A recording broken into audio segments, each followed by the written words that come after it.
Welcome to Something You Can Do, a podcast for people who are hungry for action steps, for direction, for tangible, concrete ideas, or instructions for things they can do. Now remember, this podcast is called Something You Can Do, not things you must do, or things you should do, or things you're able to do. Some of our action items might contradict each other, and that's because out of the many ways to live a life, some of these approaches will conflict. Some of our action items might not work for you based on your geographic location, physical ability, personal preferences, or other factors. We hope that they still inspire you to think differently and act differently when it comes to the many different ways we enrich our lives. I'm your host, KJ Kozak, and this podcast combines my three favorite things: helping people get stuff done, building community, and most importantly, talking to hear my own voice. I look forward to sharing Something You Can Do.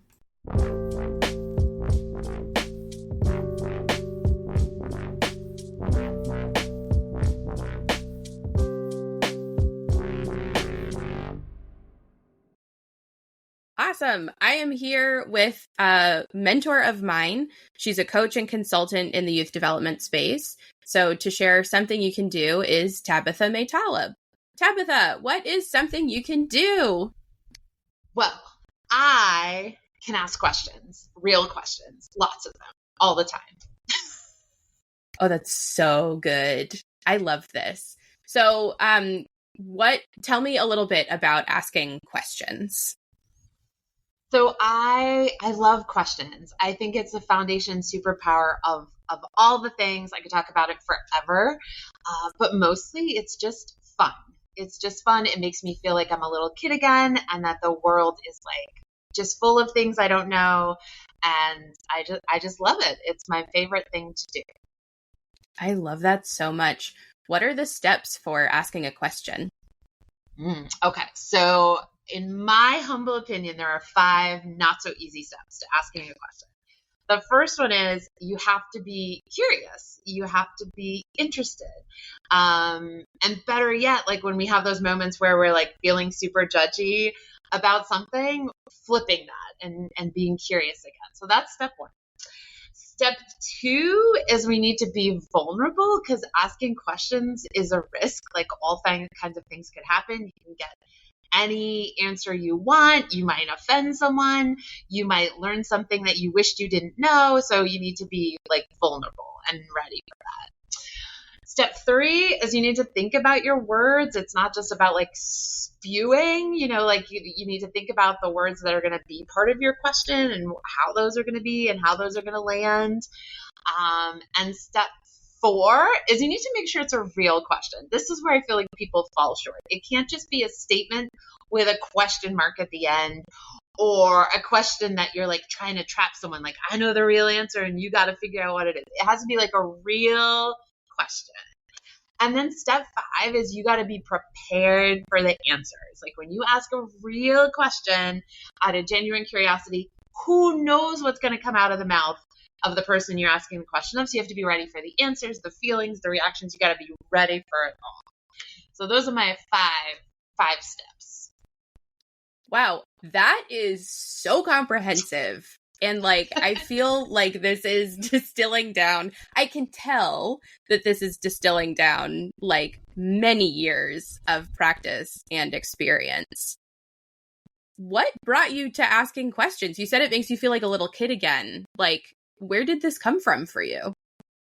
Yeah, I wish anytime I answer a question, I always like have my wish answer. Like, I wish this was my story because it sounds so cool, but this is my real story.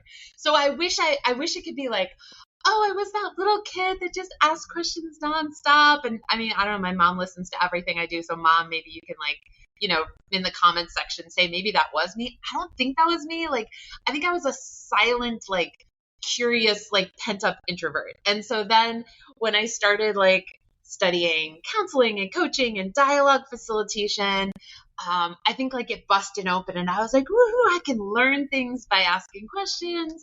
And I like have seen that, like gotten that high from asking a really powerful question and like blasting open a new door or window for myself or for other people. So now it's like, I don't say this word lightly, but it's kind of like an addiction. Like I love that high of just things busting open. So that's who I am now. Plus, as an introvert, asking questions allows you to not have to talk a lot about yourself. Just a little key, just a little that's a insight life nugget. hack. That is a life. Oh, that's really good. A social life hack for sure. Yeah. Yeah. I can go to an event or a party or whatever, and I can ask so many questions that no one ever learns anything about me. So can be used for good or evil for sure. It's so interesting because it hadn't occurred to me. It should have, but it hadn't occurred to me that this is coming from like professional training and interest. And as someone who was also trained as a counselor for a very short period of time in another life, I don't know how I'm old enough to have had another life, but here we are. How do you balance between this like professional, like, because I can tell for you, this is coming from a place of like authenticity and genuine curiosity. So how do you take those like professional skills and turn it into something that's just a part of your life and what you do? Oh my gosh, I love that question so much.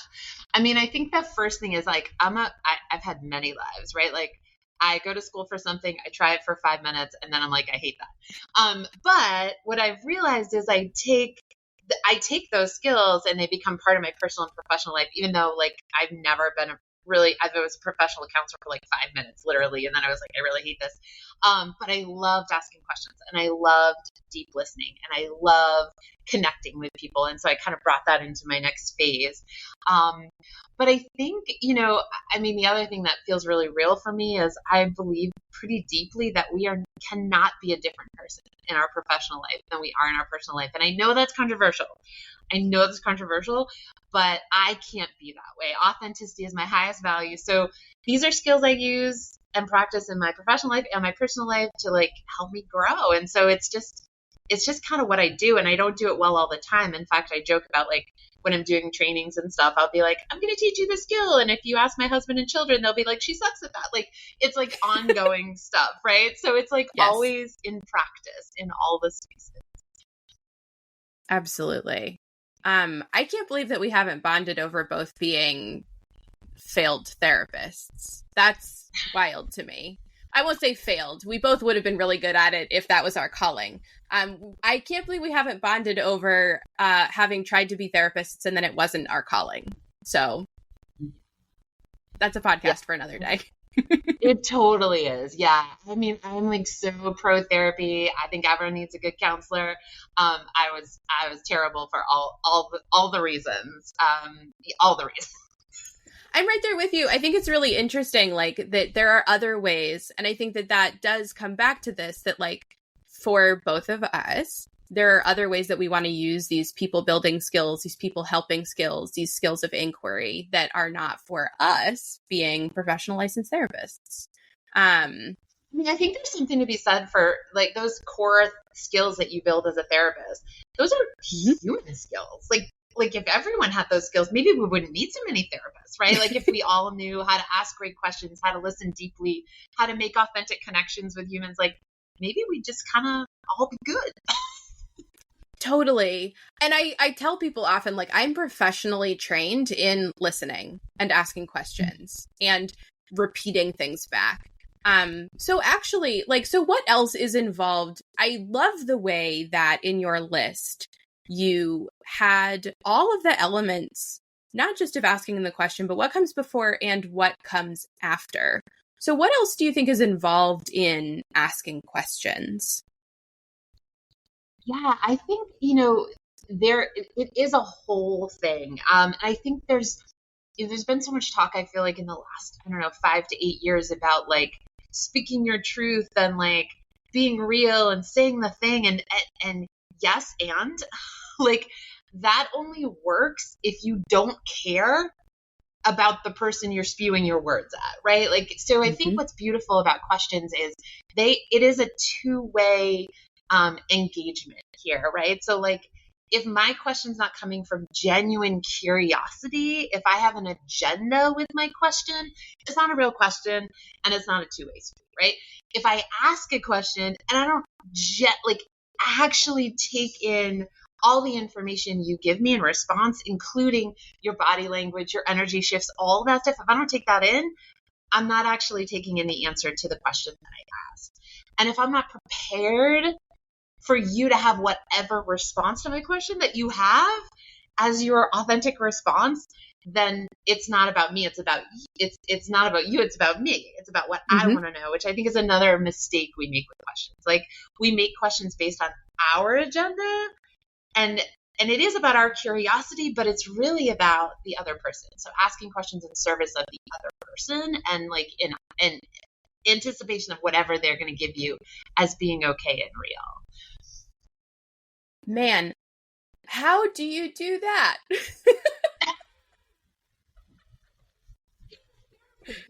I mean, funny, not funny, right? Like, I feel like there's so much about asking great questions that's about your own, asking questions of yourself, and really continuing to learn about yourself and knowing yourself, and also being able to put yourself on a shelf, so that you can really be in touch with the person you're asking the question of, which again is a therapy skill, right? Like, so I feel like so much of this is about, which so much of everything is about, you have to do, in order to do the external work, you got to do the internal work. And all of this, like I said, comes from, I'm not like, this isn't a natural skill for me. This was like a hard-earned skill that partly came through professional training and partly came from like those moments of just really getting to know something or someone in a new way. So I think, but if you're not willing to ask questions of yourself and really hear the answers, like, I know that sounds a little woo-woo, but like really like reflection and asking those questions and then really paying attention to what your answers are, you're not going to get very good at asking real questions. That's so important, because like you're diving into something that I don't know that I've really articulated before for myself about real questions, about authentic questions. Like, there are things that I'll say with a question mark on the end, especially like in relationships or at work, where it's like, it's just a tool to kind of get to the next thing. And so I would love to dive in a little bit and maybe ask some questions, like, or maybe have you help me come up with a question. And we can start with like, what are some like boring everyday questions that you ask? Because like, we can get to like the big deep stuff, but like, it sounds like this is something that you're doing just on a daily basis. So like, let's ask some questions.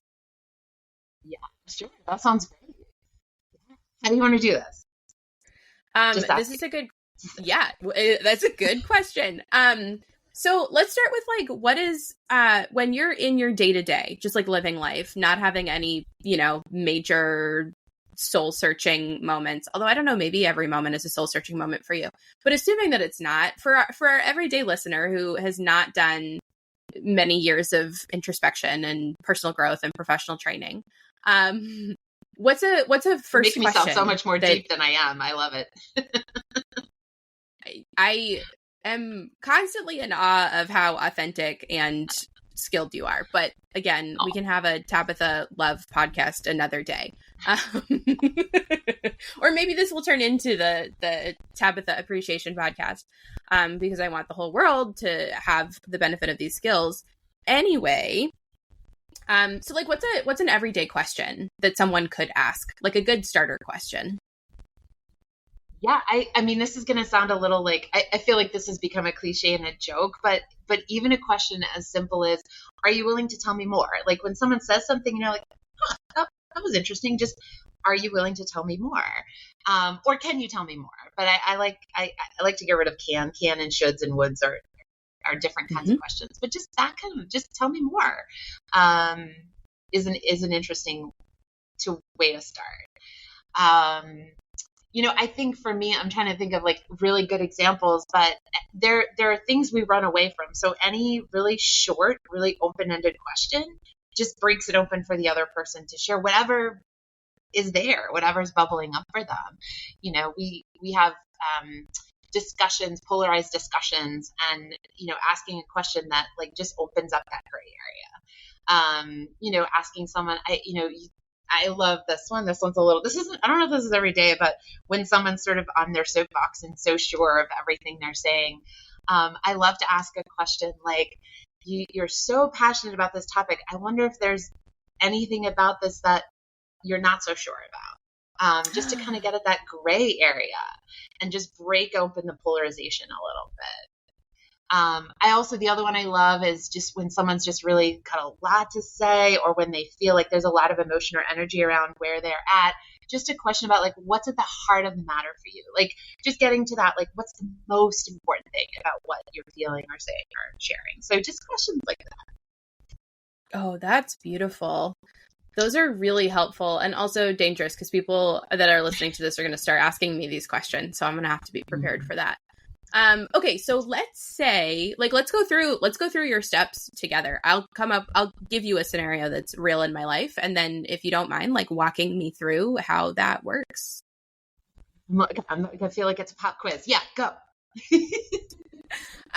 Okay, so here's my question asking scenario, like a good question that I need to like come up with or a space that I think would be good. And it's going to be a question of myself. So I have a lot of different options for how I spend my leisure time. And I know it's going to get tricky with some of the, like, be prepared for what comes out, but if I'm asking a question of myself, but that's okay. So I'm trying to figure out how I want to spend my leisure time. And there's a lot I think I haven't asked myself about, like, how that. So the first thing I'm curious about, so I'm just listening, and the first thing I'm curious about is I'm curious, what's your goal for leisure time? What does leisure time mean to you? Doing stuff that I like. That's not, well, I was going to say that's not work, but that's not true. Doing things that make me feel, like, relaxed and like I'm having fun. Okay. And when you are relaxed and having fun, what does that look like, smell like, feel like for you?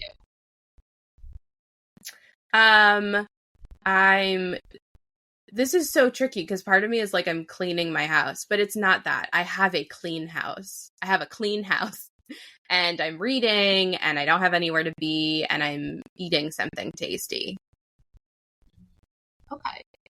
So as you think about relaxation and fun for you, which of the things on your list of potential leisure items bring you the highest amount of that, the biggest bang for your man? This is really interesting because I'm like, the question that I need to ask myself is like bubbling up, and it's like the question is, what work can I put in during the week to give myself that leisure time? And how can I protect? It's two questions. The other one is, how can I protect that leisure time? Because I think it's actually really clear, like, what it is that I want to be doing. It's just like, it's really hard to protect it for myself. Ooh. Okay, so the first thing that's bubbling up when you ask yourself that question for me is, I'm curious as to whether you feel like you have to earn your leisure time. Oh, definitely. Yes. And why? So there's like the big capitalism reasons of like, we live in a society where you're not allowed to have leisure, Protestant work ethic and all that. And then, but the other one that is more practical is that it's like, because a lot of work has to go into preparing my space for that leisure time. And like that asking myself to do that work is really hard, you know, like asking myself to clean my house, asking myself to turn off my phone, asking myself to have a conversation with my spouse of like, hey, this is what I'm going to be doing today. Feels like those are big asks of myself. Yeah. And those are things you feel like you have to do in order to really, I love the idea. I'm curious about the idea of like preparing for leisure time. Not that I don't 1000% understand that feeling, but I'm curious about how that impacts what you choose in your leisure time. Yeah. And I think that I also like, why am I not comfortable just chilling when there's stuff going on? Wow, that's another big one. Like, why is it so hard to just, this is actually a question that my husband has asked me. I will be honest about that. Why is it so hard to just relax? Why can't you just go take a nap when there are dishes to be done? Oh man, these are good questions. Yeah.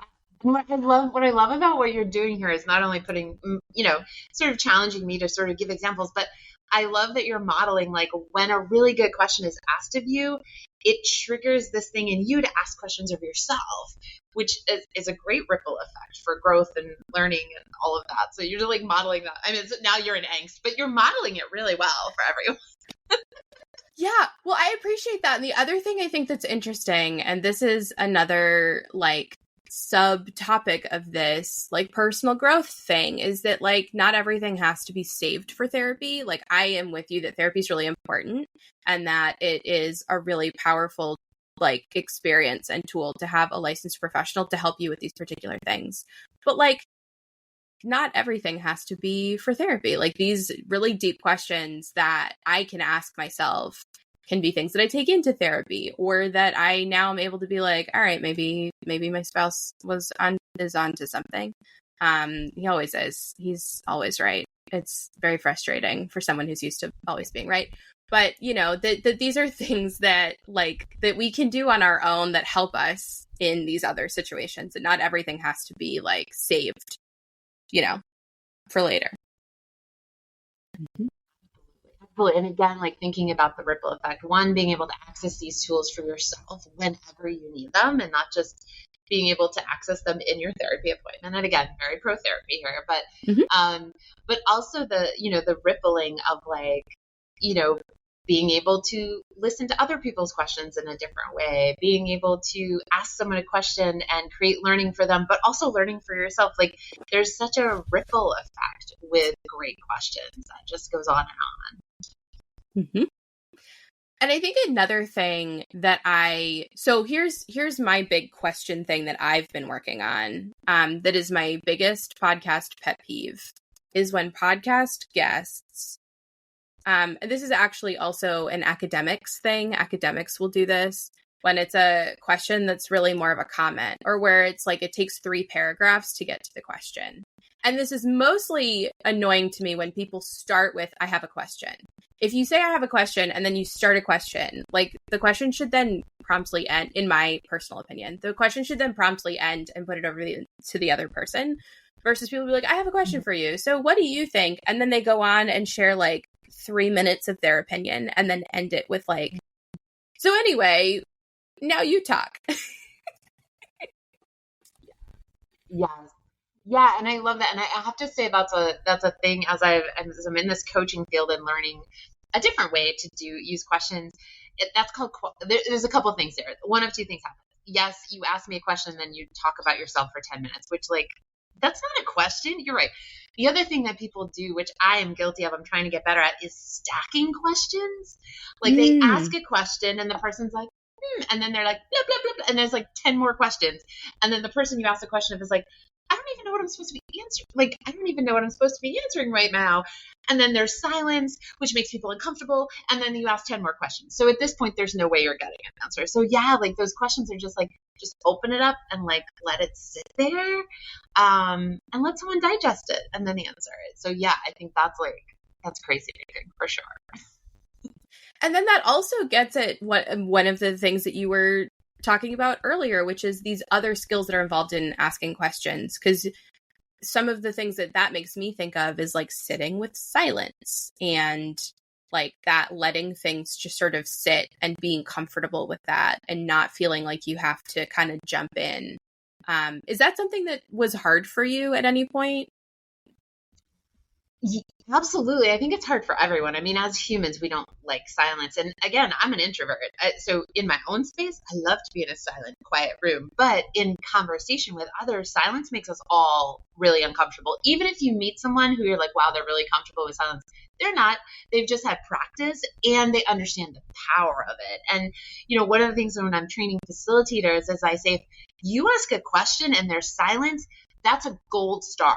That means you asked a question that they have no idea how to answer, which means the opportunity for new ideas, new perspectives, new insight is like huge. So shush and let them digest it and think about how to respond. That's actually like it's counterintuitive, right? Like as facilitators or coaches or humans, we think if I ask a question and you don't answer right away, that was a bad question. I need to ask it differently, right? When in reality, it means it was an amazing question and I don't have my response at the ready. I need to think about it. And that's like a gold star. So yeah. That's such a good, like, I think tip for people. How do you navigate the difference between like a frustrated, non-engaging silence and I'm really taking some time to chew over this silence? Yeah, I think there's a few things. One, I think then we get into body language, energy shifts, and really watching the person, because we can tell if someone's like really thinking or if they're like confused or if they just hate the question and they don't want to answer. Like we can tell that from their body language. And the other thing is that the silence is way shorter than we think it is, right? So like I try really hard, but like one of my tells is when I ask a question and there's uncomfortable silence, you can see me squeezing my fingers because I'm just reminding myself to shut up. But I'm also watching the body language and judging like and naming what's happening, right? Like if the person's just thinking, I'm just twisting my fingers. If it looks like I've made them uncomfortable, like let's name it. Ooh, it looks like that question landed in a way and you're feeling some things. You know, do you want to talk about that? If they look confused, then ask that question, right? Was that clear? Yes or no? Like instead of asking another question that's going to confuse them even more. So I think that body language, those energy shifts are key. That's so helpful.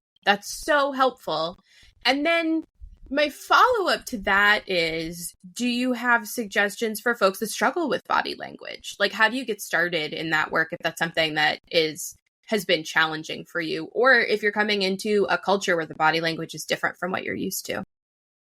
Yeah, for sure. And I there's a few things. One, I think, you know, in a more professional setting, in a human setting, we're just human to human. In a more professional setting, knowing if there are cultural differences, knowing if there's neurodivergence that's in play, knowing that in advance so you can adjust what you're doing.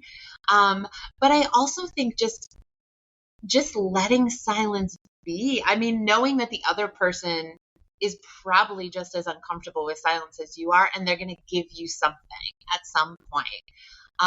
Is also good, right? Like, and that transcends a lot of identity maps, that uncomfortableness with silence. So I think knowing the humans you're with as much as you can, letting the silence just be the power tool that it is, and then just naming things that that's another podcast, but that's my other superpower. If I'm uncomfortable and I don't know what to do, I just name it. I just name it. Like, this is awkward. Like, why is this hard? Why does this feel icky? Like, let's talk about it. Mm-hmm. Oh, that's awesome. Okay, so then we will have to have you back on the podcast to talk about that, among other things. Just sit with icky. Yeah. No, that's so important. Okay. So before we sort of like come full circle and wrap this up, I'm curious about the other side a little bit. Like, what would you tell people who are being asked a question? Like, I guess answering a question is, again, another podcast episode. But, like, what suggestions do you have for that part of this process? Yeah. Oh, that's a whole other thing. Yeah. I think, and part of it is, and this is so true with so many human skills, right? Like, not everyone's playing by the same rules, right? So some of us might be playing by these question rules and some of us might not. And we just have to know when we're with humans that they might not be playing by the same set of rules. And we just have to, like, know that, be okay with it, talk about it, whatever. I think the biggest key when you're asked a question is to assume good intentions of the asker. Because one of the reasons we don't ask questions is because we're afraid of the response or the outcome. And that can be just as damaging to not ask the questions as to ask the questions wrong. That's how we learn and that's how we grow. And so I think the first thing is assume good intentions. There might not be good intentions, but assume good intentions. And I think too, knowing as the person being asked, this question's about you, whether the question asker is playing by those rules or not. When you're asked a question, you get to decide what you share. You get to decide how authentic you need to be. You get to decide what piece of your story and answer is this person deserves to hear. You get to decide all of that. And that needs to be okay with the person asking the question. And I think it's also okay to be like, I appreciate your question, and I don't think I want to answer it right now.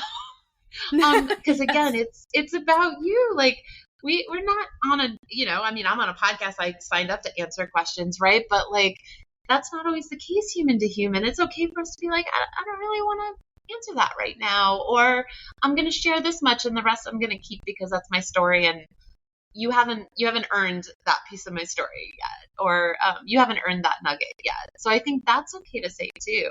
But I think the biggest thing is assume good intentions, because I think that allows people to practice getting better. I can only imagine how helpful this is for listeners, because again, I've been professionally trained in asking questions, and this has been transformative for me. So I'm really excited to see what kind of questions people start asking with some of this guidance and advice. So you've talked a lot about why this is important to you. We've talked generally about why others might do this, but I will pose you the question, why might someone else do this thing? Why might someone else ask a question? Yeah, I mean, in my opinion, there's a million reasons to get really good at asking questions. And I could talk about that for like another hour, but I think there's a summary, right? Like, first of all, that's how humans learn. We learn by asking questions. We start our lives as children asking a million questions, and then somehow when we're little, we're shameless and we're fearless, and we just ask the question and we learn, and then we grow up and we like start to do I not do it, and that gets in the way of us learning. So that's how humans learn. You're not going to learn and grow unless you ask questions, and the better your questions are, the more authentic the learning is going to be and the deeper the learning is going to be. I think it allows us to reflect, like you modeled earlier. When we're asked a great question, then we start asking great questions of ourselves, which is a whole nother level of learning and growing. It helps us learn from other people's mistakes, so we can waste less time making the same mistakes that other people have learned from. It's super good for our brain. I don't want to get too into neuroscience, but I'm a neuroscience nerd. It's super good for our brain to ask questions. It helps with, sort of wisdom. It helps with our positive thinking, our mental health. It helps with our brain flexibility, which is super important for all kinds of things. So it's good for our brain. It helps us with problem solving, right? Like, part of the reason we haven't solved big problems is because we don't listen to other people's perspectives and put all the pieces together. We just say what we think. We listen to people that talk like us, and we never get problem solved. So it allows us to hear those other opinions, and allows us to cooperate and work with other humans if we're really asking great questions and listening to those answers. My thing is leadership development. That's what I love most in the world. And asking great questions makes you a better leader. Being able to follow, it's a followership skill that makes you a better leader, to ask great questions. And I think it forces us to rethink things, right? To rethink what we believe, what we think, what information we hold to be true. And that's critical right now as humans to be able to do that. So I think there's a lot of good reasons, but those are some of the kind of concrete ones that bubble for me. Those are so good. And what might you say to someone who has really never taken the time in this way to ask a question and is getting ready to ask their very first good question? Yeah, I think, first of all, yay. I think this isn't a skill that everyone has or has even thought about. And just it's an ongoing process. Just ask the question, and then reflect on how it was and the reaction, and just kind of analyze it a little, and then ask another question. I got really good at asking questions because people told me when I did it wrong. Mm-hmm. So just know it takes a lot of practice. Even people who are passionate about it are constantly fine-tuning and learning new ways to do it better. So congratulations. Keep doing it. Do it as much as you possibly can. Enjoy silence. Enjoy awkwardness. Just live in that, and it will get easier and easier. Beautiful. Oh, I love it. I love it. This is such a rich conversation. And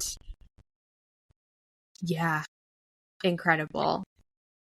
So the last thing that I will leave in this conversation is that you have your own podcast that you co-host with Master Chris Rappold.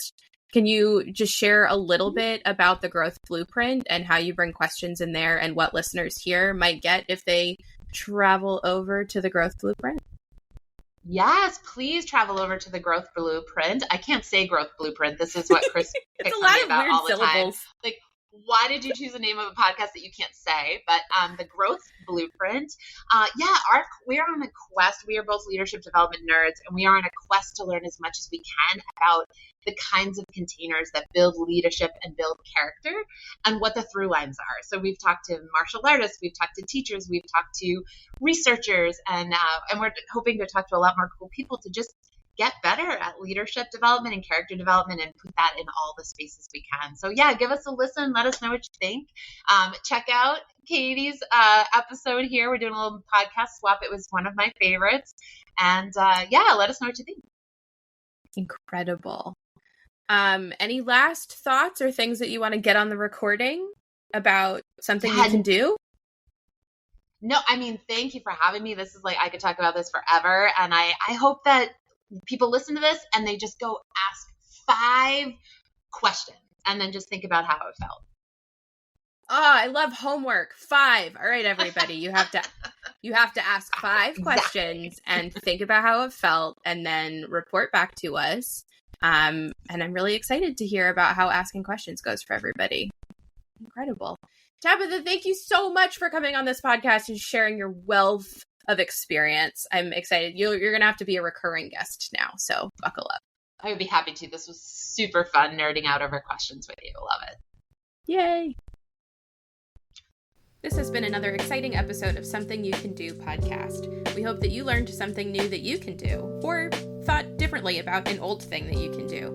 If you enjoyed the podcast, like and subscribe. If you didn't like the podcast, that sounds like a you problem. You can find us on Instagram at Something You Can Do Pod. See you next time.